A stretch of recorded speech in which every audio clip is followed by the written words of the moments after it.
An African American woman wearing cat eye glasses and a white lace shirt faces the camera. She has long twists in her hair and is sitting in a power wheelchair. Hi, I'm Andraéa LaVant, and today I'm going to chat with you about conflict resolution and negotiating with difficult people. You have a variety of resources already or information on communication styles and types of conflict. So we're going to move right into the supplemental resource you have on negotiating with difficult people because that can definitely be something that you experience as a board member or even at work or any situation, quite frankly, when you're going to be interacting with other people.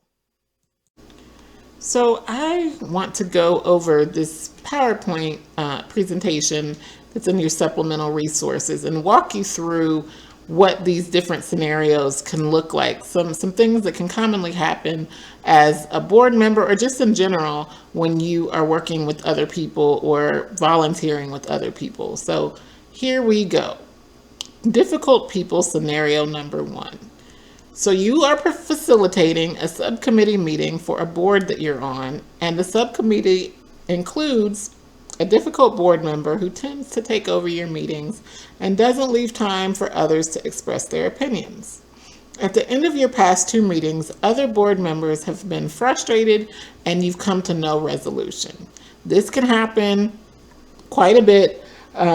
Sometimes when you have people that are very talkative, that want to share their opinions, and it leaves, other people leave frustrated because they haven't been able to share their opinion or give their feedback or offer their advice, and you end up leaving and nothing has happened because this difficult person has taken over. So, how can you prepare to lead this meeting?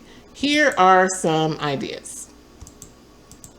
Number one, you want to send out the agenda before the meeting. That way, everyone comes prepared to discuss the topics. So, this leaves a level playing field for all of the people that are involved in the conversation. When they're coming together, everyone's ready and they can come with their thoughts.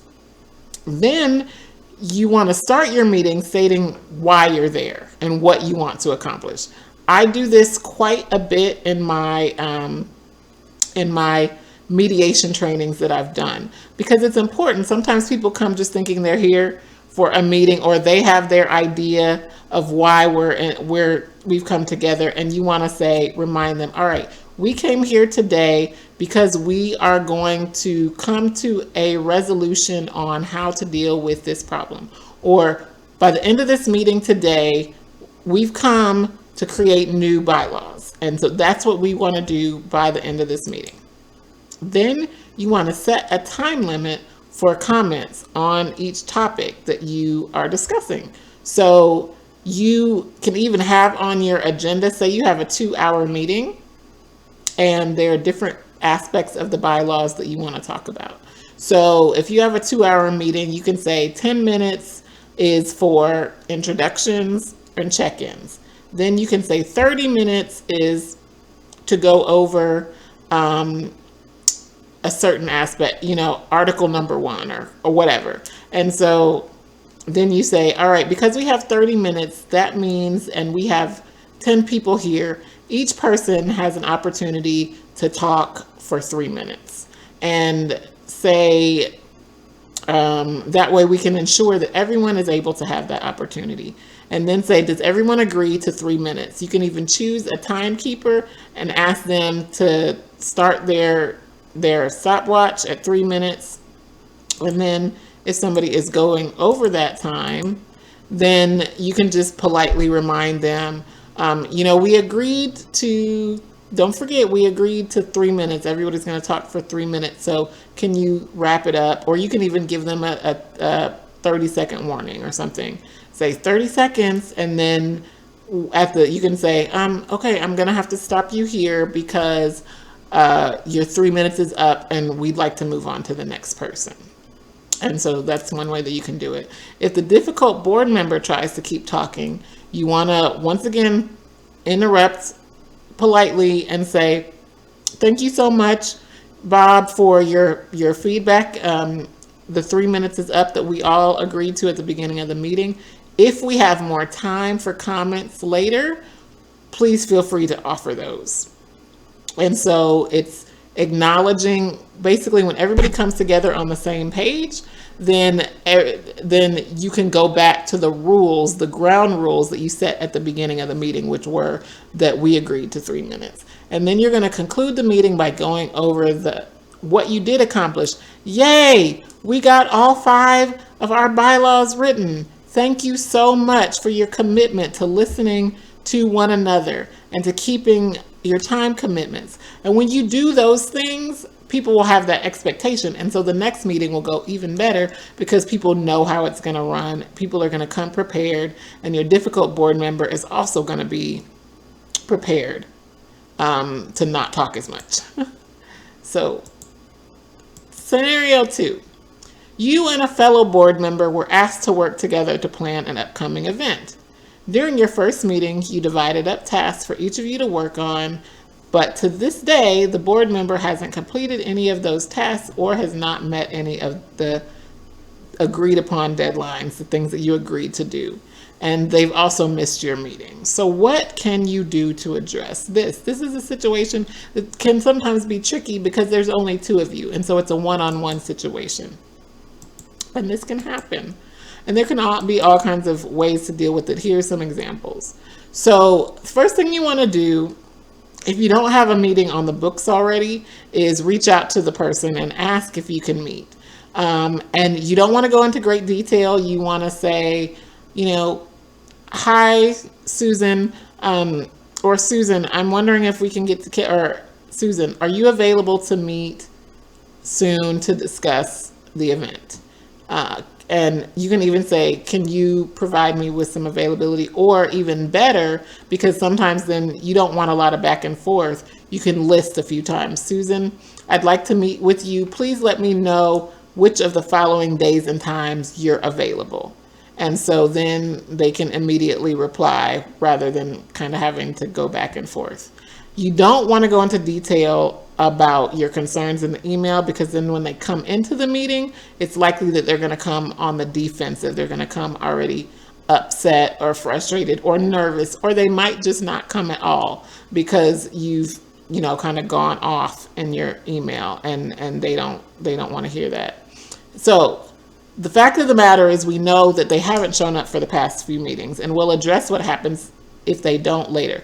For now, we're assuming that they are going to show up for the meeting. You want to start by saying, thank you so much for coming today. I know that we want to talk about the event overall, but before we go into details about moving forward with the event, I'm hoping that we can just do a check-in to discuss where things stand. And you want to make sure that when you are talking about where things stand, that you are explaining it with facts, that you're explaining your position, that you're not being accusatory, you're using examples. So for example, rather than saying, you never show up for meetings, that's a very general statement. Because they have actually shown up for one meeting. And if you were to say that to me, and I would say, that's not true. That is not true. You're wrong. And it is, so you would want to state the facts. You want to say, we've had 3 meetings scheduled over the past month, and you did not come to 2 of them. So I'm wondering if you're still interested in this project. So this is you expressing your feelings. You're saying, this is how I feel. You're actually kind of saying, I could be wrong, but I'm still wondering if you're interested in this project. So you want to use I and we statements when possible to explain how you feel about their behavior. So rather than saying, you said that you'd make phone calls and find a caterer and you haven't done either, do you see how that can sound accusatory? What you'd rather do is say, again, using evidence. My notes from our last meeting show that we agreed that you'd make phone calls and find a caterer, and I'm disappointed that these haven't been completed. So you're not placing it, it's not blaming, it's not accusatory. You're using these collective statements to state how you feel. You're getting across how you feel, but it's not in a way that's going to offend the other person. And so then you want to pause and give them time to state their position. It's not about you. Remember, you want to talk about, even at the beginning, this is why we're here. And so you're going to give them time to respond because maybe they've been busy, maybe they've had personal things going on. It really doesn't matter why. Um, at the end of the day, you have the same goal. And so you want to make sure that you've allowed them room to share so that you can come together and come up with the solution. And so keeping these things in mind will help you move forward rather than get stuck in feelings. And that's really what you don't want to do, is get stuck in feelings. And of course, if the person doesn't show up or respond to your email, then you want to seek support from other people.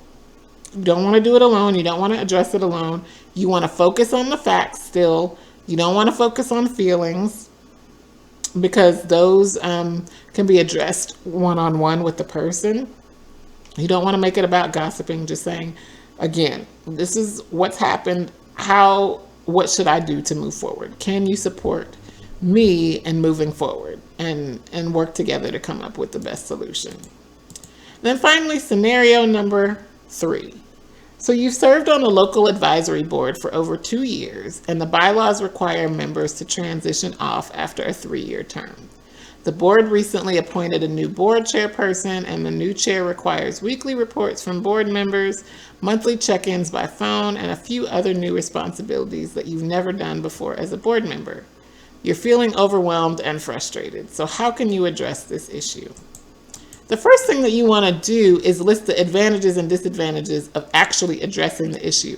Sometimes in certain situations, we might, be frustrated, but in the long run, it may be more advantageous for you not to do anything because either things might smooth out or the benefits of or the disadvantages, you may end up potentially ruining relationships or ruining opportunities in the future to work with the organization, and you really care about the organization. So you may decide, it's not worth it.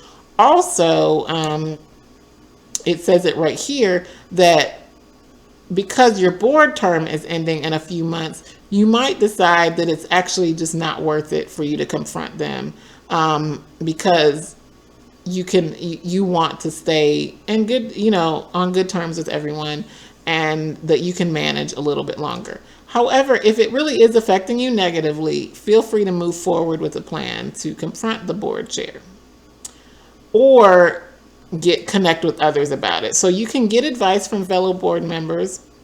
You want to, again, try not to complain, but you want to say, okay, I'm having some trouble with all of the new requirements. Do you have any advice on what I can do to ensure that this is, getting done?